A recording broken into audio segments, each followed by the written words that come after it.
Welcome to the In My Opinion show with Ronald Barry Robinson and friends. With us, we have Mr. Henry Hatter.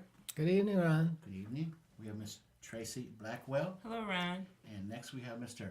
Harold McIntyre. Hi, Ron. Welcome all to the In My Opinion show.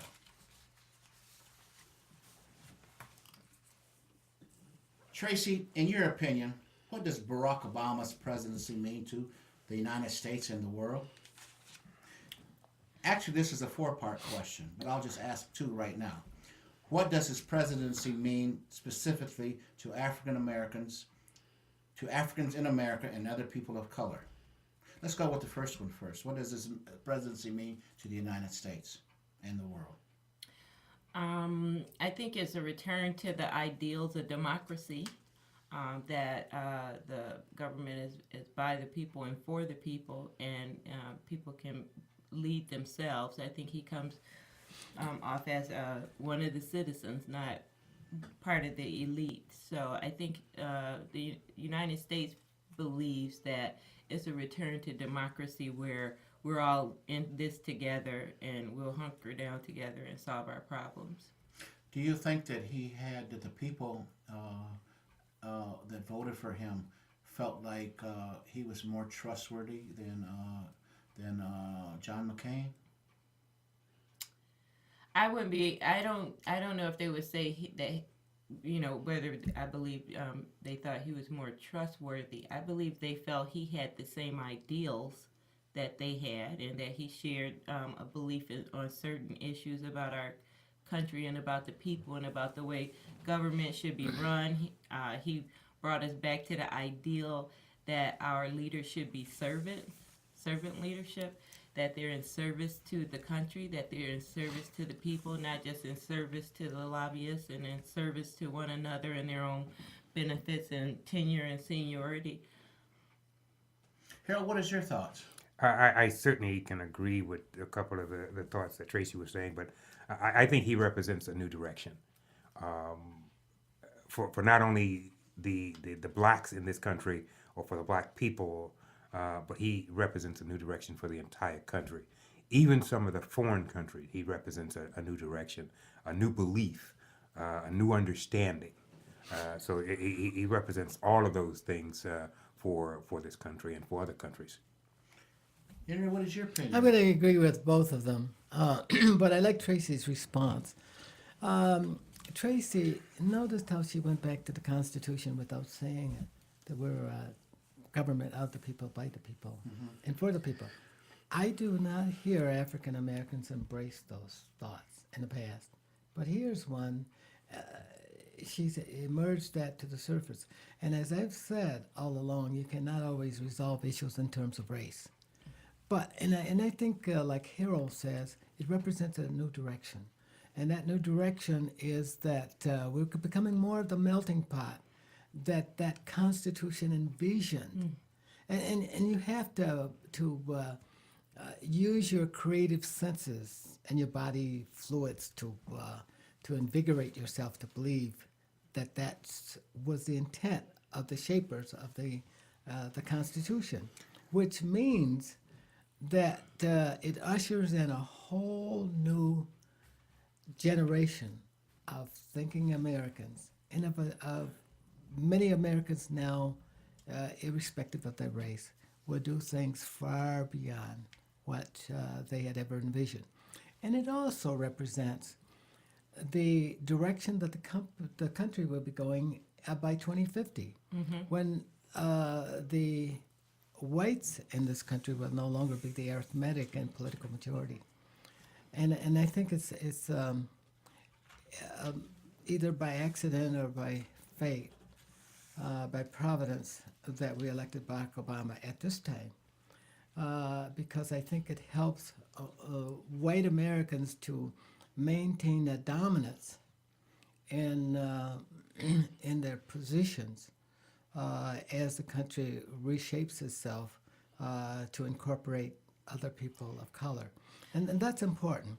And when I said that it helps them to maintain a dominance in certain areas, whites will always have, at least during my generation, the plurality of the dollars, the money, the power, the influence, the positions.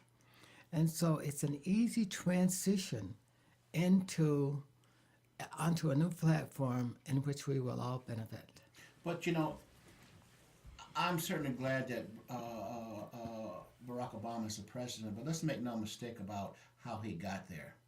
Had it not been for the situations that have occurred in the last 8 years, all right, under the Bush administration, Barack Obama would not be the president of the United States. That is my opinion. Harold, what is your thoughts? Well, I disagree. I think even with the Bush's era of bad politics and mistrust and deviance, I think that because of his charisma and because of who he is and because of what he stands for, Barack Obama would be president. But let me get back to another point that I think that's why he is here. Is because he represents a sense of trust. For a long time, the government of this country has never been trusted. Even when they had Kennedy and Clinton and Reagan, people just didn't trust the government anymore. Barack Obama represents a sense of trust in this country now, and I think that's what he's bringing to this party. But you're taking that a little bit far, because in a democracy, there's always that wager of trust, mistrust. We've always been that way. But I think you're right. I see Barack Obama as unchallenged by anybody else of equal talent in that country. And as you remember the debates, John McCain had absolutely nothing for Barack Obama. Right. And American people saw that, and it reminded them of Colin Powell and Condoleezza Rice and the other blacks that were on the Republican side, that if this guy can do it, based upon Martin Luther King, based upon all of those leaders that have emerged over time and was epitomized here in the last 8 years under George Bush. Anyway, it was a natural transition to me. And what came out of that was a person that's well loved by the American people for this generation. He also ran on transparency, and what he promised was that people would be able to know what their government was doing for them. And even with the recovery package, there's a promise that you can stay totally up to date with what's going on there. And that's the trust factor. That's the trust factor. And with that, you don't have to rely or blame only Barack Obama when something goes awry. Nothing You changes. can find out from the other departments or who's it over whatever. You can find out from them where things went awry if things go awry. Now, just to go back and share my point of view, that Barack Obama was not an accident. He didn't just, nothing changes suddenly. American people can't accept that. But over time, you take the good works of Martin Luther King and you take the works of Condoleezza Rice and Clarence Thomas and many of the other great people, both Democrats, Coleman in Detroit and other people, who did a great job, and people saw their performance. And that was epitomized by other people here within the Bush administration who made a difference in the eyes of white Americans that we could lead. I was Go just ahead, going to please. say that, you know what I think with your comments, Henry, made me think about what he may have experienced while he was in the legislature in Chicago and in Illinois before he went over to the Senate all by himself. He probably was sitting in that room going, if these jerks can do what they do, I could certainly become president. You know, look at the things that are coming out about people. He had, basically, it was his pastor and maybe some family members Yeah. that they were able to bring up dirt on. Nothing on him. Isn't amazing? But then look at his cabinet heads. You know, these people are not paying their taxes. I mean, from $30,000 to $130,000. And he's probably knowing this kind of thing while he's in committee meetings, you know, just conversations you overhear. Well, you know they're gonna look at his appointments through, under a microscope. Right, but Well, they basically should. what he did course, was yeah. I'm sure he sat in the Senate and he knew these kinds of things were going on, and he probably felt to himself, you know, I can make a run for it. I think I can speak to people and promise them some things that they probably really want and really want to hear, and I probably can have a good go at it. He probably looked across that room and said, "These guys ain't no better than I am." Well, they're not. Yeah. Right. And, They and you're weren't. right. Right. But he was better, and he was better on his feet. Well, he knew he was that, just so clearly. charismatic. He could grasp the issues quickly, Right. and I was impressed. And Well, I he had my- cared I about had- the issues, and he knew it was important to be informed across the board, not only on his particular issue area or interest or special interest. Well, and also he was good to Republicans. He didn't have to be as good as he was, but he was. Well, Well, that's good. why Good to hear. can't the Republican Party be reciprocal to his They are. to his They are. He got offers 20 and so forth? He I mean, when you They got were 100 right. of them folks up there, and or more, that wouldn't sign. You Not know what I one mean? of 'em. Not no, one. no, and I agree with him. No, Well, this is I what Why? How understand can that. you Well, this is all, where every this is last where one of I 'em? depart from that position, and this is why. Most of you guys look at it one way that if you don't vote with Democrats, you're against them. Wrong, because Republicans saw that as an unwinnable situation. They knew that $900 billion would not create permanent jobs in this country. What they wanted the Democrats to do is to compromise, spend so much on the infrastructure package that would put people to work right away, and spend another half of that money to put into tax rebates. They had 8 years So to put that people you to could work. create jobs in the profit margin, so that we could build consumer goods and services that we could sell in a global economy. That's what creates the big job. And you're going to see the Republicans come back and get what they want, and then they will pass that bill. Right. Well, my only concern is it again look pretty frustrating when not one Republican agreed. Not one. No, and they Now, were I- right.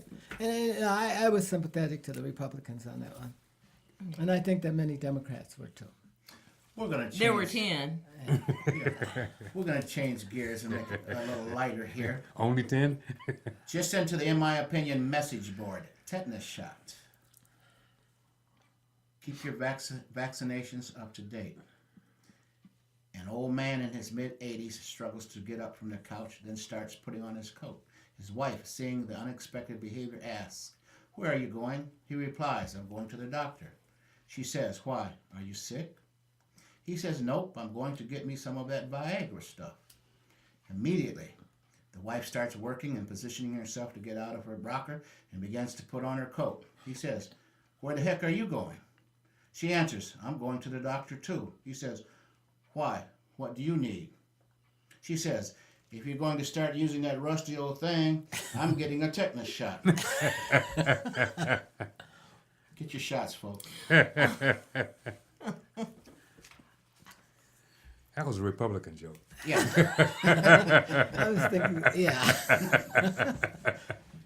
Good stuff. Henry, this is the second part of our series on the bailout of the automobile industry. So far, they have been awarded upwards of $18 billion to keep them in business. We talked about the incompetence of the leadership and the top-heaviness of its operations in terms of white-collar excessive executive bonuses and other elite power bases within these institutions. These institutions have been operated with abandon for years without regard to union responsibility or financial stability standards. But there are other issues, factors to be discussed. What about the blue-collar responsibility to these companies? Henry, what are your views about blue-collar responsibility and other problems facing within this industry? You know, the demise of General Motors Corporation is a very, very complex issue. Now, at our last TV outing, we did talk about the people at the top and how they had mismanaged the corporation by selling off all the assets.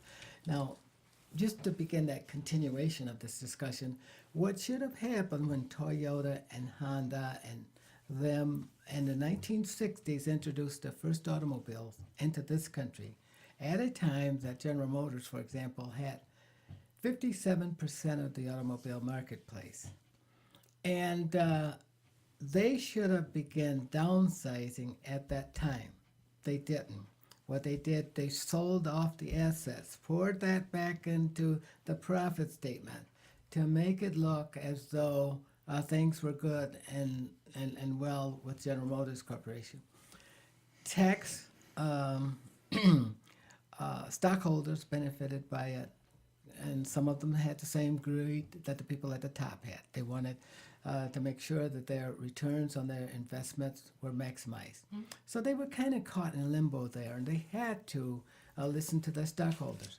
And then looking at it from and now at the same time, there were many people who worked for General Motors, Ford, and Chrysler decided to buy these Toyotas, Hondas, and Chrysler, other cars that were produced abroad.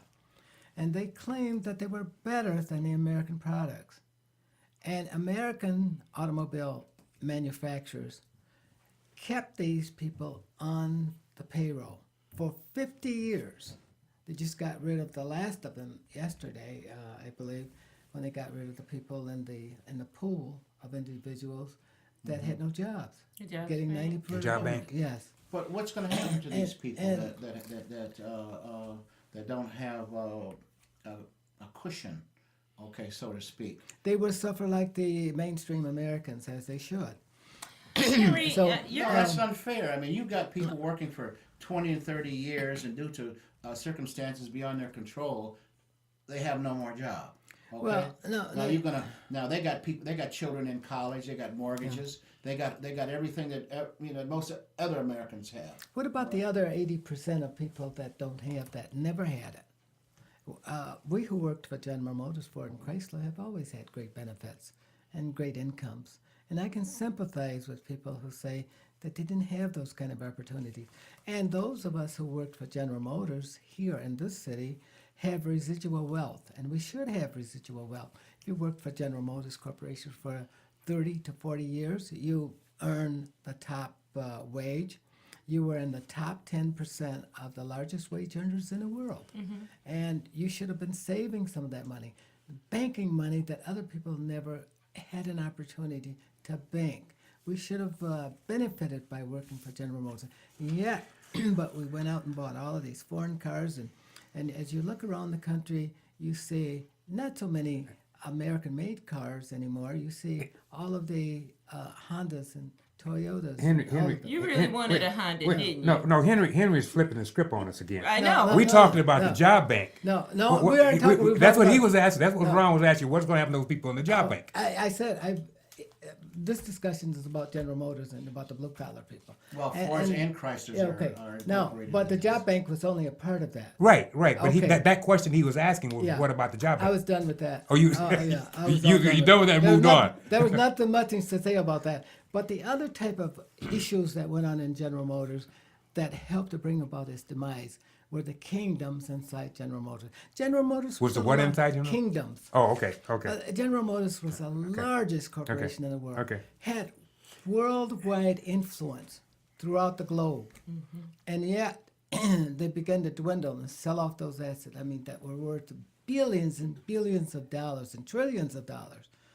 And yet that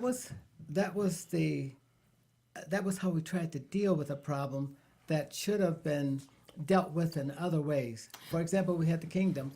We also had many people, and you guys know some of the people who worked for the corporation, who punched their cards in and went home, and they stayed at home.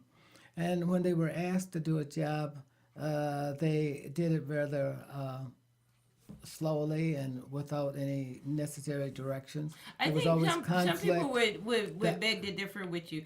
I don't disagree that that's not the case, but I think what really happened, Henry. But I think- that's you're thinking now. I'm giving you what Right. I work No, for General this Motors. is exactly what happened. Yeah, the I world worked for- shifted under their feet. Well, I agree with that. Yeah, it did. And I came out when I came out of college. I came out of college into a world where you didn't expect to be on a job longer than 3 to 5 years, Okay. 8 to 10 years at the most. You just were expected to move on. And I think what happened, these people who worked in these kingdoms came from families and saw other corporations where people got the gold watch And so it didn't matter what we were going to do. We were going to be here and we'll be taken care of for a long period of time. And so did the workers. That's why they didn't feel Yeah. a need to go out and try and make sure that they Yeah. had residual income. And then the world shifted under their feet. Yeah. And if, like you said, if they had prepared or saw the writing on the wall, they would have certainly taken some other measures. But I think people looked at quick fixes. What's the easiest way, to go? It's easier for me to self gratify myself right away by buying whatever car I like today, whatever clothes I like today, whatever. But if you had begun downsizing, you would have cut part of your risk. You're right, both The- General but Motors and these individuals. people stayed on the payroll, sucked the vital juices out of the corporation until they retired. And General Motors continued to sell off their assets until they had nothing else to sell in 2007. Well, they were were broke. protected by the unions. That's one That's of the, another. We're coming to that. There was a union that was on a parallel track. It had no interest in the survival of General Right, Motors right. or Ford or Chrysler. It was self-serving. It didn't represent the people of the United States. It represented only those people who worked in a small core group. And so if you think that I'm being kind of negative on the automobile industry, I am, because I think that it helped to bring back its own demise. And there were people who didn't give the corporation 8 hours work for 8 hours pay. They were slow. They made lots I of think mistakes. you find that in a lot of companies. Yeah, but But I don't think that brought about the demise of General Motors. we said there was a complex issue. That was Okay, part of it. okay, That was part of it. The kingdoms was another one. You had people who had partitioned themselves off into kingdoms. And in these kingdoms, they didn't talk to each other. The people in engineering did not talk to the design people, and the production people. Had all of these kingdoms. You had to have special entrees into these various sorts of big empires within the corporation. And that was studied for a long time. And General Motors, there was a person, John Deming. Do you remember John I Deming? do. The Deming process. Yeah, the Deming process of continuous improvement. John Demings offered General Motors Corporation an opportunity to look at a process that would continuously improve its products. This was back in about 54, 55, sometime there, and General Motors turned its back on it, and John Deming sold the process to China, to Japan. And the rest of the story, you already know. And they were to make some of the finest cars in the United States. And I just think that General Motors' blunders that they have in the past could not be. The biggest. What would you say would be the if you could put your hand on one issue or one statement or one paragraph? What would be the biggest thing that you think that was the demise of the big three? Of the three major corporations, Chrysler, Ford, and General Motors, what would be their biggest problem that they have with their demises today? What would you think that one issue or one thing would be?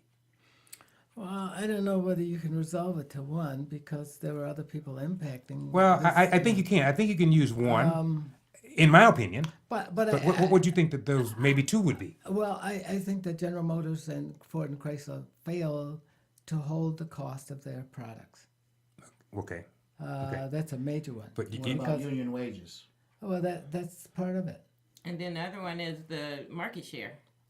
Not recognizing that they were losing market Yeah, share. that's and another the one. natural That's really the cycle. big one. Nat- They didn't react to the market share Right. loss. You know what I wanted out of that whole answer was what about greed? Oh yeah, Did that play any part of that? that was the whole problem. We were trying to break that down. Yeah. Okay. But I think greed was the biggest part. But of the the problem. country had Yeah. that same problem. Yeah. It was not unique to General Motors, Ford, or Chrysler. United Well, that's States what I'm saying. Steel. I just said the It's big not three. You know. unique today.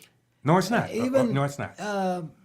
Tomorrow you will find somebody else that's done the same thing, because they absolutely. look at Americans as being oblique. But see, that's why I'm not as sympathetic to the big three, because those are private companies, and that greed played a part in those companies going down. But countries cannot make wealth without corporation. Absolutely, I agree. I agree. Now, let's make that agree. our primary premise Right. that Agree. we will focus I on. believe in Agree. that. Now, I agree. Now, what we need are large companies with a tremendous amount of influence in many, many countries around the world, and with great market shares. We need those. General Motors, Ford, and Chrysler have those. They have the engineering know-how. They have the distribution systems. They have everything that we need in place. Now you're going to take a big corporation like General Motors, Ford, and Chrysler, United States Steel, and throw them to the dogs in a global economy. How much sense does that make? Well, it doesn't, You're- and I'm not you're advocating asking- that, and you're I'm not. I don't asking think for anyone is total- advocating not that. You know, asking we're for not Yeah, advocating that. if you did, you were asking for disaster. Oh, absolutely, But absolutely, you know, one beyond a doubt. thing I would have assumed that General Motors was the largest out of the three automakers. But I really think Ford is doing yeoman's work as far as the way that it's able to handle this unstable economy, and the fact that they were able to still go through $4 billion of their own money since December, and they still haven't really asked. I really do believe General Motors asked them along just to strengthen their argument, for right. their bailout. Absolutely. I think at some of the things you shared with us at our last taping about the way that General Motors stayed on top compared to Ford being a family company, I think it's done them a great, and we need to look at them and give them a little more credit. Yes, We're and gonna- you know what the difference is? It's the family. Right. They have a vested interest in the corporation. People who worked for General Motors and Chrysler did not necessarily have that vested interest. We're going to change gears here, but first, thank you, World, for embracing the In My Opinion show and Flint Talk Radio for your support. My commentary is, Americans, we must hold the Bush administration accountable for all its actions. We are already making great progress in moving forward on President Obama's agenda, but the memory of a president and vice president whose disregard for our founding principles will be their true historical legacy. Recently, House Judiciary Chairman John Conyers introduced House Resolution 104 to establish a National Commission on Presidential War Powers and Civil Liberties. The bill would impanel a Blue Ribbon Commission to investigate potential crimes and constitutional violations committed by the Bush administration under the seemingly impenetrable curtain of unreviewable war powers. The commission would be comprised of non-governmental experts on the relevant subject matter, and it would have the subpoena power necessary to do their important work. There are progressive majorities in both houses of Congress and progressives in the White House. So why is H.R. 104 buried in committee? This is a critical, important piece of legislation. Without it, we may never know the breadth of crimes committed by the Bush administration officials, what lengths they went to in order to lie, dupe the public into a war that has maimed over 60,000 men and women, cost thousands of American and coalition lives, in addition to millions of more lives in the Middle East. The world needs to know how many innocent men and women have been kidnapped and tortured and due process in violation of both the Geneva Convention and our own Constitution. Additionally, the legislation would only cost about $3 million pocket change in the world of congressional appropriations. Americans deserve to know the truth about the Bush administration's alleged crimes, and we need to make sure no president ever repeats them. We are hopeful about the future, but that does not mean we can afford not to be vigilant about our past. Contact your elected officials and demand that House of Representation Bill 104 be passed. This is RBI, in my opinion, and friends saying until next time, stay focused.